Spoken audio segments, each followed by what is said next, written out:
passar a palavra para o jornalista Sérgio Williams, para ele nos contar sobre o trabalho e as experiências de pesquisa que ele faz aqui em Santos. Boa noite a todos. Obrigado pelo convite, Ricardo, o pessoal da jornada, a figura da Jaqueline, uma grande amiga, parceira agora, né, Jaqueline? Temos os projetos em comum, porque eu acho importante, além da discussão, é a difusão disso, né? Eu acho que um evento como esse, embora seja um evento, ele está restrito, embora esteja aberto, mas ele acaba atraindo mais o público que trabalha, que está no entorno da discussão em si. Mas é muito importante que a gente irradie isso para a sociedade como um todo, principalmente, a gente estava até conversando aqui em off com algumas pessoas, que era importante a gente estar sempre discutindo isso com a sociedade, e principalmente com a base, que são os jovens, as crianças. Porque se a gente não tem uma valoração do que é um patrimônio, e quando a gente fala de patrimônio, não é só o edificado, mas o patrimônio que é os bens que a gente tem da vida, a nossa memória, o patrimônio documental, as nossas raízes e tradições, tudo isso é tão importante que a gente precisa de fato não só discutir, mas também difundir cada vez mais. Eu acho que isso acaba sendo, de certa forma, missões que alguns de nós abraçam como causas de vida. Eu não ganho dinheiro quando eu faço, na verdade eu tenho um trabalho onde eu recebo meu salário, mas praticamente 80% das minhas atividades não são remuneradas, são atividades que eu faço por prazer, como meta de vida mesmo.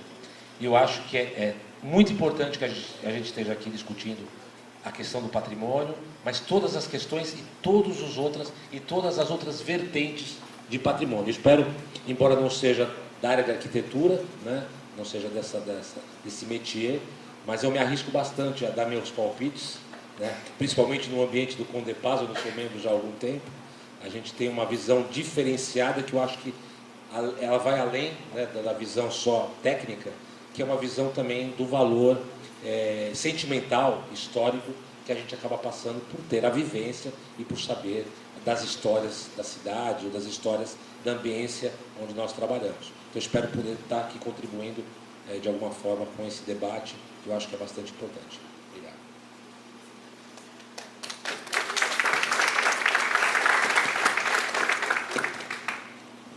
Passar a palavra agora para o arquiteto Antônio Luiz Ramos Saraçá Martim, para ele nos brindar com as palavras. Só lembrando que a Daniela está aqui sinalizando, ela está passando as folhas para quem quiser fazer uma pergunta após a fala de todos, para estar encaminhando pergunta por escrito e os palestrantes poderem responder para vocês. Obrigado.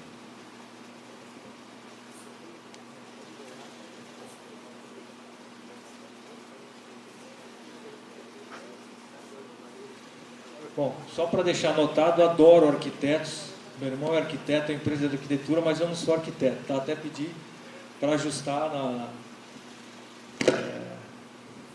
no folheto, né? Tá? Só para constar. Bom, nós estamos aqui hoje para falar então, né? Pediram para a gente falar sobre a preservação de conjuntos históricos, né? E assim nós vamos abordar um pouquinho algumas questões aí sobre conjuntos históricos.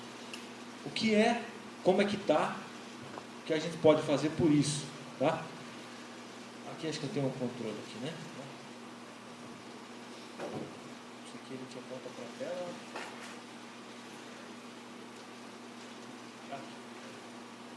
Bom, isso aqui é um texto bastante bonito, né? Onde fala da cidade, uma cidade que todo mundo que passava se lembrava dela, dos cheiros, das texturas, né, das pessoas que ali viviam, e ela fixava sempre na memória dessas pessoas. E de tanto ela fixar na memória das pessoas, um dia ela desaparece, né, por não poder mudar. Então vamos ver um pouquinho o que está acontecendo, né, nessas cidades, paradas ou não, mortas ou não, vivas. O conjunto histórico, a preservação e essa percepção do patrimônio cultural pela zeladoria. Reflexões, né? O que se considera esses conjuntos históricos, né? Até pelo documento aí de Nairobi. Então é a coesão desses valores, né? É o grupo das construções desses espaços, né? Incluindo arqueologia, paleontologia e assim vai. Sítios pré-históricos, cidades históricas, bairros antigos, aldeias, casarios, bem como os conjuntos monumentais homogêneos, os quais deverão, regra geral, ser cuidadosamente conservados sem alterações. Construções. Como é que estão as construções nesses espaços homogêneos, né? Estão preenchidas, estão vazias, ocupadas, desocupadas, invadidas, né? Nessas cidades, nas nossas cidades. E esses espaços, né? Os vazios, como é que são essas ligações? Como é que estão os becos das vielas, né? Podemos falar em Olinda, né? Que é a grande vertente onde as pessoas passam, né? Como é que estão essas vielas hoje, não é? Não são os espaços, fazem parte desse conjunto? Essa coesão e os valores discutidos dentro de uma cidade. Conjunto como recorte da sociedade, né? Vamos lá para mais exemplos, né? Não só os conjuntos que a gente já conhece, tombados, mas também aqueles conjuntos das vilas ferroviárias, né? Sobrou só a estação, onde moravam as pessoas, onde estava o padeiro, onde estava o engenheiro. Isso tudo faz parte desse conjunto que a gente está falando, né? Conjunto dessas cidades. Fui dar aqui uma palestra há pouco tempo em Paranapiacaba, né? Onde, ao invés de ter uma coesão, parece que as pessoas usam armadura para passar de uma rua para outra. Quem esteve aqui pôde acompanhar, né? Então esta casa é minha, aquela igreja é dele, né? Que conjunto que é esse? As vilas operárias estão esquecidas, né? Aí a Moca, tantas outras vilas operárias, que talvez não precisem um tombamento, mas sim essa preservação dos saberes e fazeres e como a vila deve ser olhada até como uma qualidade de vida hoje, né? Tanto que ela representava naquela comum unidade e que hoje de comum unidade não existe mais, né? Existe sempre o eu, tá?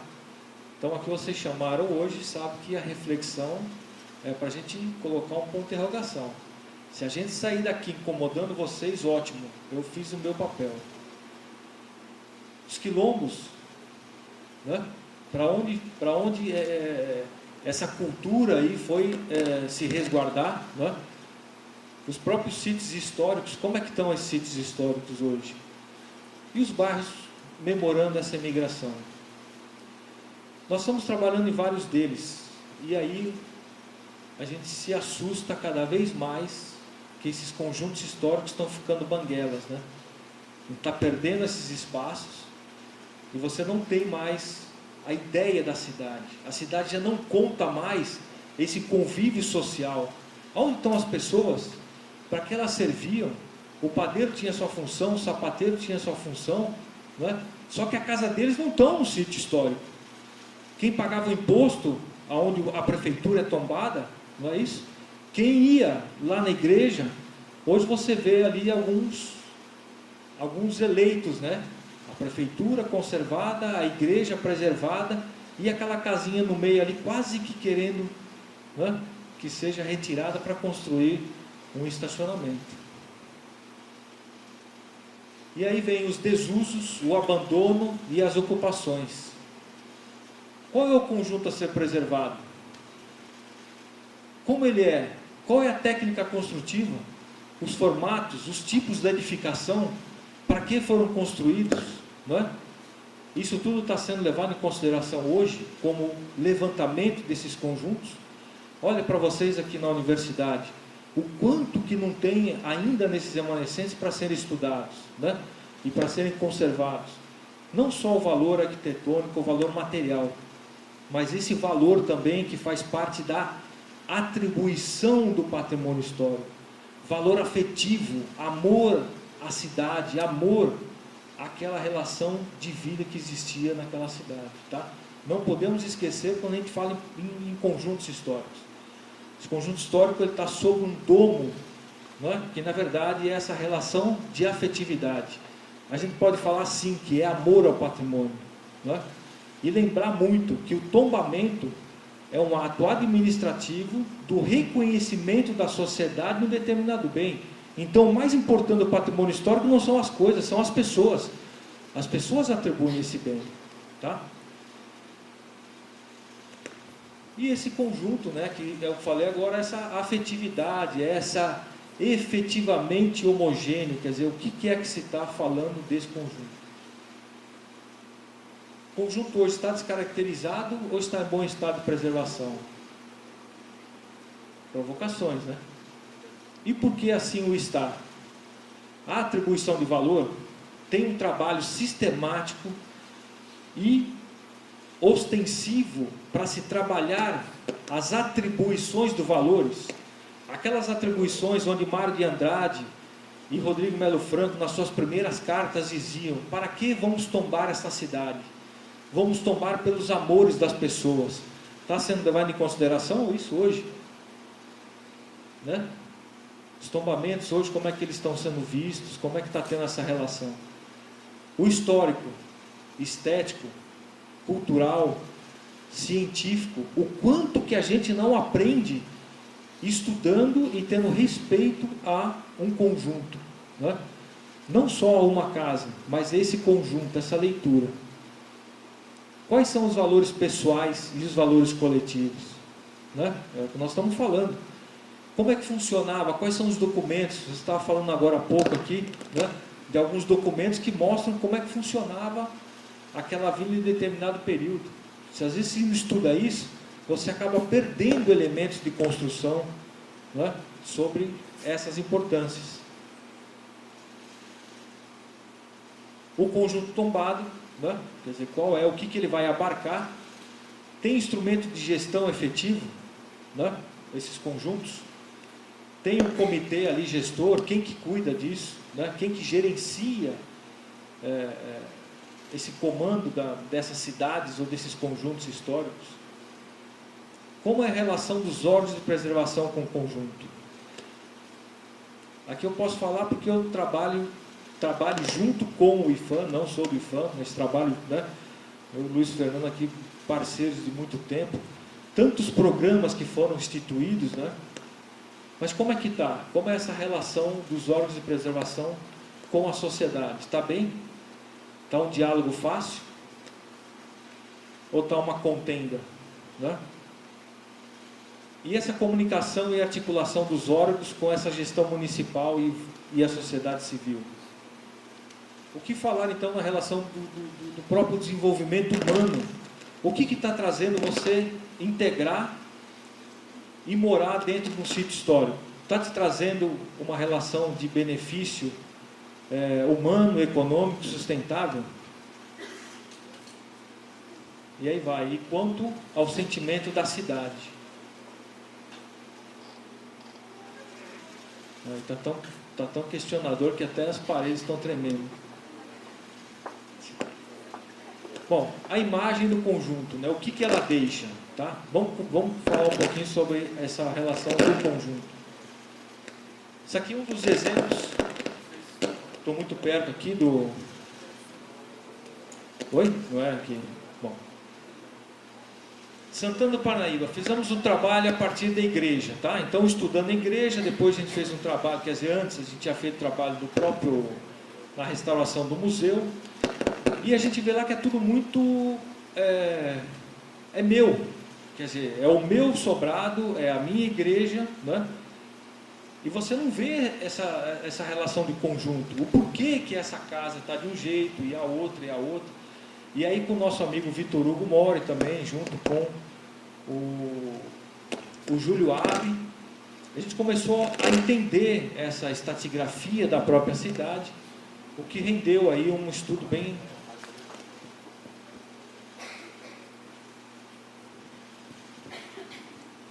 bacana dessa reflexão, tá? Então aqui a gente vê todo o Casail, né? Esses estudos todos de classificação, inclusive com a agência portuguesa também ajudando nessa identificação dos sítios lá atrás, né? Hoje já muito mudado, tá? Alguns alguns proprietários já começam a mudar toda essa composição, né? Mas olha que bacana, a gente percebe que aqui era uma casa, bom, aqui à direita era uma casa bandeirante, né? Aquela planta de 2 lanços, e depois foi construído sobre esta outra casa o sobrado. Entre aqui e aqui acontece uma viagem, né? Esse bandeirante, ele sai de São Paulo, ele vai até Minas, né? Ganha bastante dinheiro com o ouro, e depois ele retorna para São Paulo, conhecendo Minas, Rio de Janeiro. Ele quer construir aqueles sobrados, né? Renascentistas que eles conheceram lá. E eles começam então a trabalhar os tais de sobrado. E você vê que isso não foi de uma hora para outra. Tá? Essa aqui é uma evolução muito bacana que foi feita e foi discutida. Inclusive o Lemos fala, né? Você tem essa casinha bandeirante que tinha um giral para guardar geralmente ali a farinha, guardar a pólvora, manter, né? Esse giral então ele foi crescendo em Santana do Parnaíba, ganhando pé direito maior. Como a gente pode ver aqui na rua Suzana Dias, né? Esse sobrado ele aumenta ao ponto de ter uma janela, né? Aí ele começa a se chamar de sobrado, porque é aquilo que sobra de uma casa térrea, tá? Até ganhar então essas janelas todas aqui, ó. Então numa única rua você consegue compreender, olha aqui, ó, toda a evolução, né? Histórica e arquitetônica da cidade. E quando você vai lá, ninguém conta isso. É tudo pasteurizado, é tudo de ontem, né? E você perde essa instância do conhecimento, né? Você perde essa instância do porquê e pela necessidade que você vai ganhando. Como é que nós estamos fazendo a leitura dos nossos sítios históricos? Isolado? Prédio a prédio? Ou nós vamos começar então a ver realmente esse conjunto integrado